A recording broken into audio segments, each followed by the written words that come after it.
Allez, tu soulèves ça? 1, 2, 3, allez!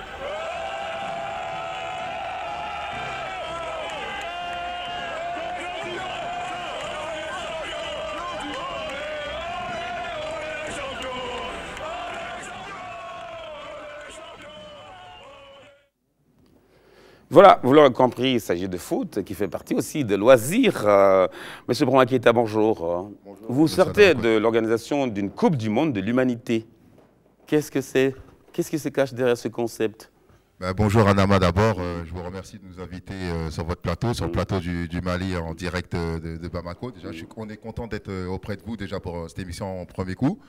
La Coupe du Monde de l'Humanité, c'est un tournoi qui rassemble les jeunes autour du sport, autour de l'événementiel et autour d'une vérité que le fait de gagner un tournoi, qu'on puisse aller faire des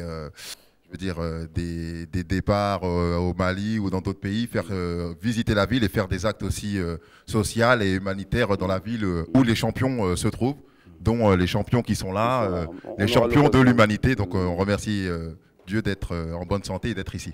D'abord, comment est née cette idée de créer une Coupe du Monde de l'Humanité? Comment est venue l'idée? Franchement, je vous dis honnêtement, moi déjà, je suis quelqu'un qui a toujours aimé l'animation depuis ma jeunesse, donc j'ai toujours aimé le spectacle, j'ai toujours aimé ça, donc, et le football aussi, bien sûr. Et ça a été un mélange d'ambiance, de spectacle, de foot, et surtout de rassemblement, parce que Parce que le foot est fédérateur. Hein. Oui, les fédérateurs sur beaucoup de points, surtout, je veux dire, on vient de France, à Dama, donc il faut se dire que là-bas, il y a beaucoup de Maliens, Arabes, Sénégalais, il y a beaucoup de différences sociales. Donc il faut peut-être essayer à des moments de rassembler les gens. De rassembler tout le monde autour d'un objectif, d'un idéal. Oui, bien sûr. Alors maintenant, parlons de foot, on a vu tout à l'heure un extrait du tournoi. Quelles sont les équipes qui étaient engagées? Il y en avait combien? Donc dans ce tournoi, il y avait 32 équipes de toute la région Île-de-France, mais sinon ça fait 5 ans qu'on faisait ce tournoi entre nous et on a invité justement quelques villes de l'extérieur, dont la ville de Corbeil, qui a gagné le tournoi aisément, aisément je veux dire, avec mérite.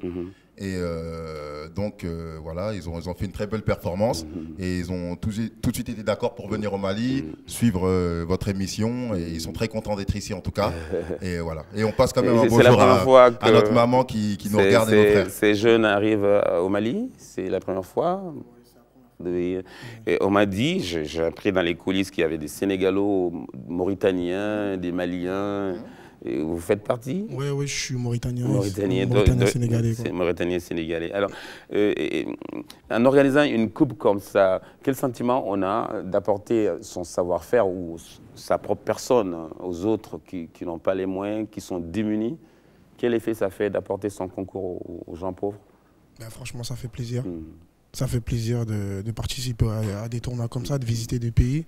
Moi, je suis Mauritanien, je ne suis pas malien. Ça fait plaisir. On le fait réagir, Sénégalais? Oui, Sénégalais. Oui. Pour nous, c'est une grande fierté de faire partie de ce tournoi-là, de rassembler. C'est vrai que le rassemblement, c'est ce qui nous manque nous, un petit peu en France. C'est vrai que nous, on a été directement d'accord quand Keïta Boumara nous a demandé de participer au tournoi parce que ça rassemble et c'est ce qui nous manque un petit peu, nous, en France, de rassembler. Cette chaleur humaine. Voilà, cette chaleur humaine. Cette chaleur humaine, on ne la retrouve pas souvent et quand on a l'occasion de tous se retrouver, c'est des bonnes occasions. Et une autre question pour M. Brahma Keïta. Pourquoi avez-vous choisi le Mali comme destination finale? C'est parce que vous êtes d'origine malienne, vous êtes né en France? D'un premier jet, je dirais oui, parce que de toute façon, le bien, il est à faire dans le monde entier déjà en premier terme, on va dire. Mais moi, ma mère et mon père, que là, je leur dis bonjour, et mes frères, sur moi qui me regardent, je leur passe le bonjour, qu'ils viennent du Mali, bien sûr. Et moi, j'ai envie que le Mali soit un peu reconnu dans le monde. Mais pourquoi avoir attendu tout ce temps pour finalement venir sur ta terre natale? Monsieur Adama, c'est simple. En fait, au final, je veux dire que le tournoi s'est organisé au fur et à mesure des années. On est arrivé à, façon de parler, à un idéal. Donc, au final, on a dit, le gagnant, il va se retrouver à Bamako pour la première Coupe du Monde de l'Humanité. Auprès de vous, le premier animateur qui a reçu les premiers joueurs de l'Humanité. Ça fait plaisir. Ça fait plaisir. Avec à la clé un joli ballon. Avec le ballon de la finale signé par pour RTM pour vous. Par les joueurs. Hein. Alors, est-ce qu'on peut espérer un jour que cette Coupe du Monde de l'Humanité sera jouée au Mali ou en Mauritanie ou à Dakar? Mais j'aimerais bien qu'on commence par le Mali d'abord. Si Dieu le veut, bien sûr. Hein, si Dieu le veut, ça sera au Mali, ce sera au Sénégal, ce sera en Mauritanie, il n'y a pas de problème. Mais en tout cas, en premier coup, je suis un Malien. Mes parents viennent du Mali, de Caran. Ma mère vient du village de Digidala. Donc, je représente le pays. Pratiquement de Caran là-bas. Donc, au premier, le Mali. Et Inch'Allah, si on peut avancer, ben, ailleurs. D'accord. On va travailler pour ça. C'est un jeu à 7 gardiens et 6 joueurs à l'intérieur. Oui, c'est sur un petit... Ben, en fait, compte, ça a commencé dans l'esprit quartier, à côté de chez nous, le petit terrain. Donc, c'est un terrain petit avec un goal et 6 joueurs. C'est le terrain des Quincarnel, le Quincarnel Stadium. Voilà.